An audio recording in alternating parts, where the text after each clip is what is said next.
I was looking at Rogan's Instagram, Joe Rogan, and he reposted this thing from Tim Oliphant, an artist who's an incredible artist of Elon, Joe, and of Chip flying the ship that they're in, the Tesla ship, spaceship.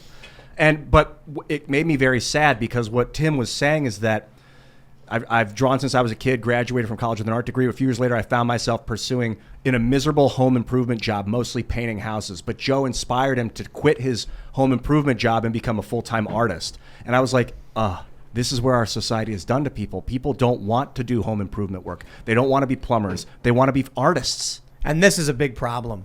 A functional job that has great benefit to society, that is tangible. And people are like, but I don't want to service my community. I want to draw pictures. Now, I certainly respect art. I make art. We make music. But I think the issue is not... It may be unfair to target the one guy who's actually a really good artist. And you know what? Drawing pictures isn't so bad. It can be a useful way for a person to spend their time. And Tim he went on to clarify that he didn't like working for a corporation and being part of the cog in the machine thing. I get that. Yeah. What were you going to say? I was going to say, I find it remarkable that we're in this we've developed to a point where complaining on the internet is more valuable than building a house or fixing someone's plumbing. That drawing a picture of Joe, it absolutely is. Because you can't have the same number of people doing it. Like a small minority of people are able to become very successful doing something like this. But if it was equally as valuable, like we would have just as many people in both trades making money. But like most people who try to make money complaining on the internet totally fail. Whereas I think if you go to trade school, you are pretty likely to make an income. It's a fair point. I just think, Ian, you made a good point. People should feel good about doing trades. And I just think when we're kids, or at least when I was the millennial generation, we're told to be the greatest of all time. We're told to be rock stars and race car drivers and astronauts. Well, yeah, we have denigrated work so much. Yeah. Right? There was this idea, and almost everyone was told this growing up. Not me personally, but so many people I know had their parents tell them things like, if you don't study hard and get that degree, you're going to end up in like manual labor or as a sanitary worker or something like that.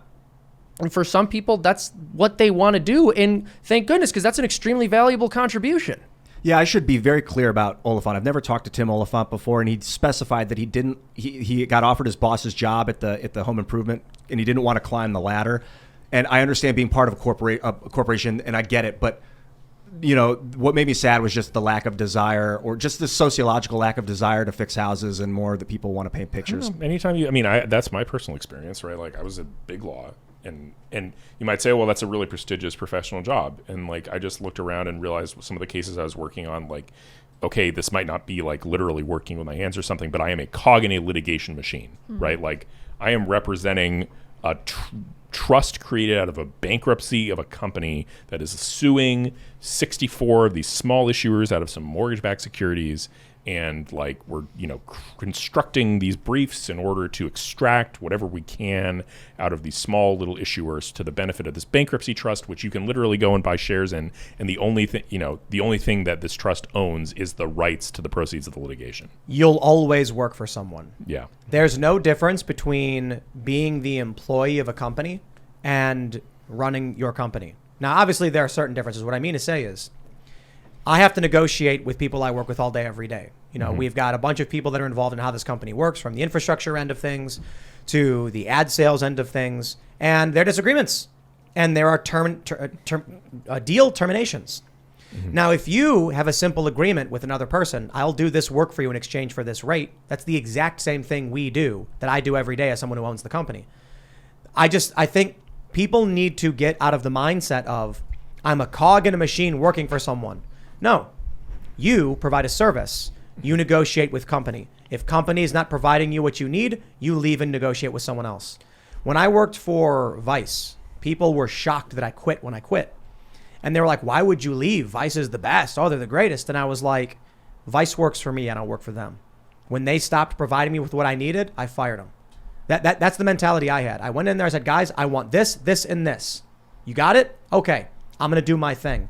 I will do my thing here. You like that? Okay, great. You got to give me these things for it. I didn't just go in and say, I need a paycheck. I said, I want these 3 things delivered to me in exchange for what you're going to get. And I worked for them as an employee. And then once they stopped delivering or didn't provide, I just said, I'm out. And I think of it as an employee, you're working for the corporation. So is the owner of the corporation. You're both working for the betterment of the corporation. And the owner primarily is working for the people that are buying his goods and services or her goods and services. The problem is when employees don't have incentive they don't gain more if the company gains more and the owner gains more. So that I understand, feeling like a cog because you're not getting an incentive reward. Some work is just more intellectually stimulating than other work and interesting intrinsically. Like, I don't know, I can see how a guy would, want to be an artist and would get more value and excitement out of doing art and seeing it spread around the world than they would out of, I think it's a mix of cultural and human nature. Mm-hmm. Humans want social acceptance. We want other people to praise us and say we're doing good things. It works really well on a small tribal scale. When you are in a village of 50 people and you do something, you come back with a huge boar and everyone's clapping and cheering because they're happy because they're going to eat and you did this great thing. It feels really good. I mean, it's how grooming works online and in these schools. They keep trying to shower you with love and make you feel good because humans crave social acceptance because we are social creatures. So what ends up happening is over time, you will get more praise for writing a good song than you will, saving someone from a burning building. Depending on the scale of the burning building, I suppose, like if you're a guy who's like in a plane and you crash into the Hudson River or whatever, you'll be a hero and they'll put you in magazines and stuff. But how many firefighters are, walking the red carpet? How many police officers? I just watched this crazy viral video of a cop walks right up to arrest a guy and the guy just unloads on him. And then it's brutal footage of stuff. How often do we have? No, cops are demonized to an insane degree. Like I certainly have my complaints about authoritarianism and what the police department that can mean in terms of certain circumstances, but we demonize the people who are working the day-to-day jobs to make the system run, to save lives.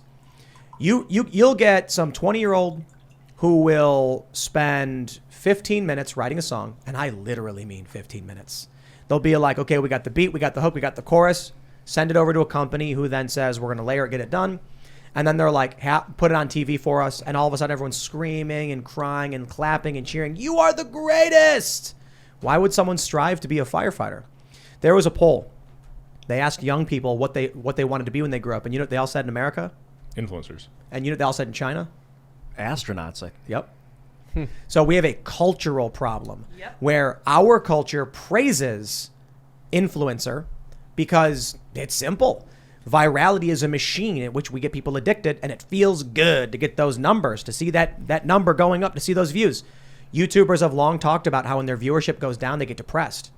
I can always tell you, whenever you see these YouTuber burnouts where they're like, I just can't keep doing this anymore, look at their view count. It almost always is preceded by their viewers, like the last 5 videos they made were lower than normal, and then all of a sudden they have a breakdown. Because it feels like you're losing and everybody hates you and it's being ripped away from you. Meanwhile, in China, they're like, I really want to be an astronaut. We need to bring that back.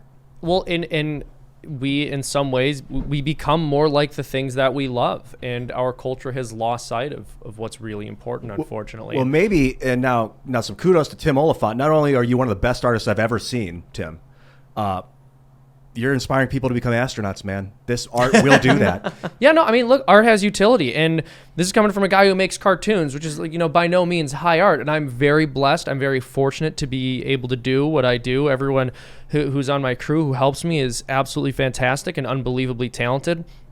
But one of the biggest compliments that I receive from people is from folks who are just working regular 9-to-5s, important jobs, construction workers, plumbers, etc., who will say things like, hey man, your cartoons brighten my day. I think that's awesome. And I think art can serve that purpose. But very oftentimes what people want to do is make it completely about themselves. So it's not about, I want to entertain an audience. It's about like, I want to get the praise. I want to be the cool person. I want to be worshipped, basically. And I think that temptation sets in with anyone anytime they're in front of any kind of audience. But what people have to keep sight of is you're producing for other people. And that's true in any industry. It doesn't matter what you do. And so part of the reason I think our culture doesn't take pride in its work is because we view it as something which should just be about ourselves. And whether you become a literal rock star musician or whether you're building houses, if you view what you're doing as just being about you and not for other people, you're going to be miserable. Well, here, I'll simplify it, or I'll put my view very simply for people. I think most of the time, if you are driven to become famous and successful, and you think, I've had people say this to me, when I was working for Vice and traveling around, they'd say, I really wish I could do what you did. I'd love to travel around the world covering these stories. I know they're not serious. I know what they're really saying is, I want people watching me on the internet. I want millions of views. I want the praise. Because it's really easy to buy a plane ticket to Europe and walk around with a cell phone. In fact, when I went to Spain and covered a lot of the protests, well, I already owned the cell phone, so that didn't cost me anything. The plane ticket was a couple $100. I crashed, at a hostel for like $70, it was like $70 for like a couple days. And then I walked around filming stuff. You can just do it if you want to do it. So, how do we get started on a show like this? Well, I wanted to do it. When we started doing this show, we were getting, like 1,000 people watching. And I wasn't every day going like, come on, get those numbers up, I was just like, I like talking about these things. Something changed in the dynamic of artistry when people gained the ability to control their own distribution channels, because radio basically and television, you gained rich artists that never really existed in the past. You'd have people that were basically they'd have a patron like Leonardo da Vinci or whoever. They might have some money, but it was usually like a very wealthy landowner paying them money to work, and then they would be their patron. And then now all of a sudden we've got rock star, TV star. Those didn't exist until 100 years ago, and it's messing with people. They think that it's a rich scheme. Be an actor to get rich, be a musician to get rich. It was never about the money. People would play music for dinner at night at a tavern and hope that they got a place to stay. And that was the original, I mean, there were orchestras, there were great works. But it really was like the wealthy being like, we like these things, we want it. Yeah, but there were idea famous of musicians. Residuals is a new idea. You would Right. you would get paid for the night that you played, and that was it. And then they developed recording, and now it's another realm. But there were famous musicians for a long time. Yeah, they would be famous, but they wouldn't always be rich. That was the weird thing until they could sell copies of their work. Right. Once we had copyable media, all of a sudden albums could be sold and the song could be performed everywhere all at once, and everyone would buy it up. Now we have streaming, and everyone's losing money. Yeah, and piracy. You see the age of, it's not actual pirating, but it's like, money, art distribution, copying and distributing it illegally or unethically. And it's like, it's almost like we're coming full circle. Like we've passed through the age of the rich artist, and now we're going back to like, just be an artist if you want to be an artist, and Right. do it in addition to your other things that you do. You don't have to only just be an artist all the time. And when we're actually going back to sort of old school patronage, right? Like, except decentralized. You don't own you don't necessarily say that you own the rights to anything, but people will be like members to your show and have to, patronize you that way. I think and I think that's probably a good thing. I mean, it's not as good for artists in general if they can't, control their medium well enough to sell it effectively, like as a track. It's extremely good because the patron can't dictate what the artist does now. Yeah. There's so many little patrons that the artist still has autonomy. Yeah. Which this shows an I example do of that. think we might see a shift into we're seeing the attention economy expand, right? So we had the manufacturing economy. People talked about, will a service economy work where people are just providing services? We got to manufacture stuff. Now we're in the attention economy, where people make a living by just getting your attention. Now that's scary because people then make crazy content and crazy videos to try and get your attention to make money off of it. So we're in the influence space. I think we're going to move into a creator economy. So influence, I think, can only go so far once everyone has a certain degree of influence. And then I think what we're seeing with this art, what we're seeing with YouTube and TikTok is a creator-based economy where instead of manufacturing things, you're going to make art. You're going to make entertainment. You're going to make ideas or something. I think computer code is an example of that. It's a type of it's art that basically translates into a functional object. I wonder though. Oh no, by all means, go ahead. No, go ahead. I just wanted to piggyback on what Tim's saying here and ask a question. You sort of mentioned us shifting into a creator economy, but I wonder if our economy is going to, how long is it going to take for it to recover to the point where that continues to really be pragmatic? Because if we really start to struggle for resources, I don't know how we'd be able to support that. You could look far ahead into like 3D printing food and 3D printing oil and water. 3D printing oil? Yeah, if you have enough electricity, you could convert plastic into oil. If you have enough carbon, if you have the materials. You're talking about fusion. Molecular printing and atomic printing and stuff. They've worked on molecular printing for medicine thus far, but I imagine we'll head towards atomic printing. But That just comes down to the energy source. Are they going to let us use fusion, or are they going to keep acting like it doesn't exist? I don't know. I guess I'm more optimistic now that I think about it. My investments match that, right? Like I'm betting on the general strength of the American economy. That's how I invested. That's how I'm betting. I'm not saying a creator-based economy is going to be a bad thing. Mm-hmm. Yeah. And so what I mean by that is it will be very similar to an influence economy, but it'll be people making art and then just selling it, and you're not going to need Amazon. You don't need to go to stores anymore. Nobody needs to work at McDonald's. We got kiosks. All of those jobs are going away. So the service jobs are being automated. People are going to have to find other things that people want to exchange for. And I think it's going to be someone was going to write a song. They're going to make a piece of art. They're going to create things. And then that's going to be how they sell it, or they post it, or NFT or something like that. And there will be a way in which people can acquire resources in a new kind of economy in the future. Art is the new currency, or one of the new currencies. It's like the old seashells they used to find and give to their wives 10,000, 100,000 years ago. And these are the new seashells, these art pieces.